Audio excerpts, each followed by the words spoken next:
शुक्रिया, thank you so much. Palamu से आए हैं, पलामू का जंगल नहीं देखा तो बेकार है सब कुछ। मैं बात करूंगा आपसे। आर्थिक तंत्र मजबूत है, स्थिर है। जो स्ट्रक्चरल जो होता संरचनात्मक ढांचा जिसपे हम टिके होते हैं वो मजबूत है।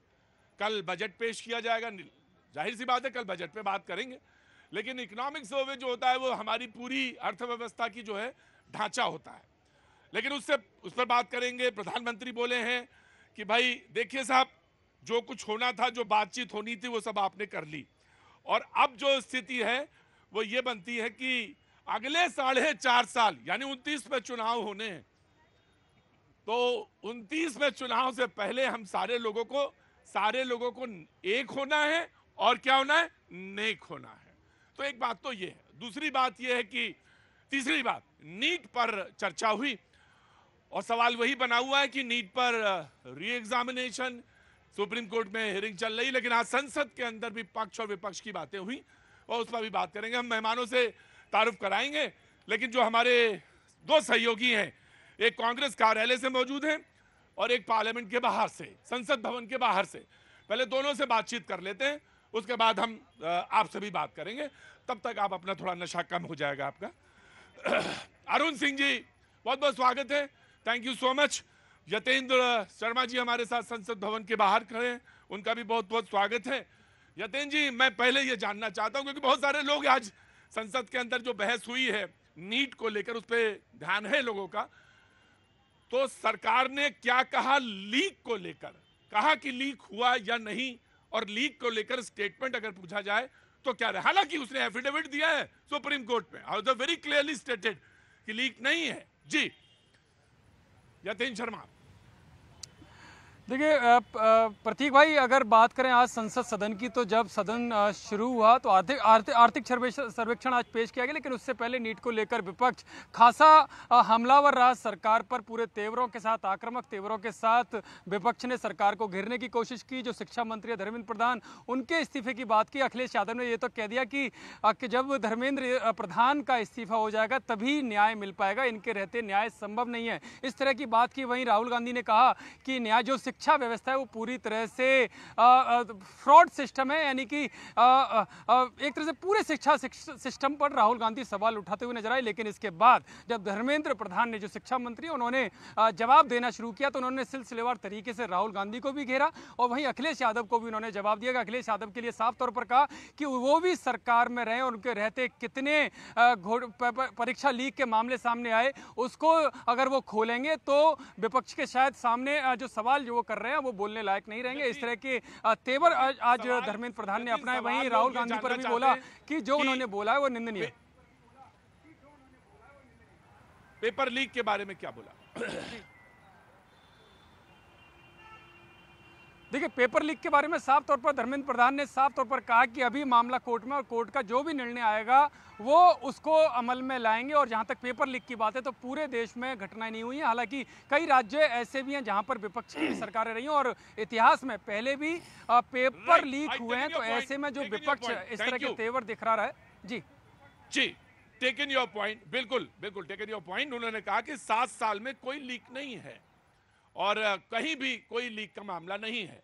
मैं अरुण जी के पास जाना चाहता हूं। अरुण जी, कांग्रेस कार्यालय के बाहर बड़ी तीखी नोकझोंक हुई, और यकीनन बहस सुनना चाहते हैं लोग, देखना चाहते हैं, और आप जब विपक्ष में हैं तो विपक्ष सवाल पूछेगी तो सरकार जवाब दे रहा। और ये सरकार, आज प्रधानमंत्री ने साफ कहा है कि आप विरोध कर सकते हैं, लेकिन आप नकारात्मक बिंदु पे नहीं पहुंच सकते। तो बहुत क्लियरली स्टेटेड प्राइम मिनिस्टर ने कहा कि आप विरोध करिए, आप सवाल लेके आइए, बहुत अच्छी बात है, लेकिन आप नकारात्मक बिंदु तक ना चले जाइए।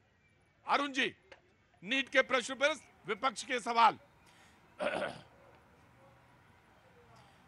देखिए, पहली बात तो यह प्रतीक जी, आप और हम जिस प्रदेश से आते हैं उसके बड़े नेता थे मुलायम सिंह यादव, और वो कहते थे जिस ओर जवानी चलती है उस ओर जमाना चलता है। राहुल गांधी ने नेता विपक्ष के रूप में पहला मुद्दा अग्निवीर का उठाया, जवानों से संबंधित है। दूसरा मुद्दा उठाया नीट का, और वो कह रहे हैं कि पूरा परीक्षा सिस्टम फ्रॉड है। जो धनी लोग हैं, जिनके पास करोड़ों रुपया है, उनके बच्चे एग्जाम पेपर खरीद सकते हैं, वो डॉक्टर बन सकते हैं, वो इंजीनियर बन सकते हैं। पूरी परीक्षा प्रणाली पर सवाल उठा दिया उन्होंने, और कहा कि ये सारे लोग जिम्मेदार ठहराए जा रहे हैं सरकार द्वारा, लेकिन धर्मेंद्र प्रधान खुद को छोड़कर सबको जिम्मेदार ठहरा रहे हैं। यानी सीधे सीधे नेता विपक्ष के तौर पर उन्होंने जो दो बड़े मुद्दे उठाए, पहला मुद्दा अग्निवीर का, दूसरा नीट का, और दोनों बड़े ही आक्रामक तरीके से उठाए। और उस पर उनकी नज़र क्या है? देश के युवाओं पर है। अगला चुनाव 2029 में होगा। प्रधानमंत्री ने कहा 4.5 साल तक लो आप इंतजार करिए, कंस्ट्रक्टिव विपक्ष की भूमिका निभाइए। लेकिन अखिलेश यादव कह रहे हैं तो गिनी चुने दिनों की सरकार है, तो विपक्ष की नज़र इस पर भी है कि किस तरह से तेलुगु देशम पार्टी या जेडीयू दोनों को अपने पाले में करें, क्योंकि स्पेशल स्टेटस का जो दर्जा इन दोनों संगठनों ने लगातार मांग की है, सरकार ने कह दिया ये संभव नहीं है। तो अब आग में घी डालने का काम तो करेगा विपक्ष और कोशिश करेगा सरकार को अस्थिर किया जाए। लेकिन जहां तक नीट का सवाल है, शिक्षा मंत्री ने जो बात, हाँ जी, नीट के सवाल, हाँ बोलिए बोलिए, आई एम सॉरी बोलिए, नीट का जहां तक सवाल है, राहुल गांधी ने एकदम स्पष्ट कर दिया है प्रतीक जी, राहुल गांधी इस मुद्दे को लेकर लगातार आगे बढ़ेंगे और नेता विपक्ष बन जाने के बाद देखिए क्या होता है, फायदा क्या होता है। कांग्रेस पार्टी क्यों कह रही थी राहुल गांधी से कि आप नेता विपक्ष बन जाइए, और वो बन भी गए, क्योंकि बिना शेड्यूल के भी किसी बहस में, किसी कानून पर चर्चा हो रही हो, किसी मुद्दे पर चर्चा हो रही हो, अगर नेता विपक्ष हाथ खड़ा कर दे तो आसंदी की तरफ से उसे बोलने का 1-2 मिनट मौका मिलता है, और उस मौके का भरपूर फायदा राहुल गांधी ने उठाया है। छात्रों के भविष्य को लेकर, परीक्षा प्रणाली को लेकर जो गंभीर सवाल उन्होंने सरकार थैंक यू सो मच। मैं दोनों अपने सहयोगियों का बहुत आभार व्यक्त करता हूं।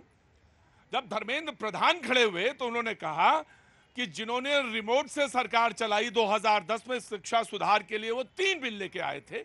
एक अनुचित साधन निवारण विधेयक था, और वो क्या निजी कारण, वो जो अनुचित साधन निवारण विधेयक था, जो अनुचित साधन यानी जो तमाम सारे जो एक्स्ट्रा और या जो अनुचित प्रयोग हैं उसके निवारण के लिए विधेयक लाए थे।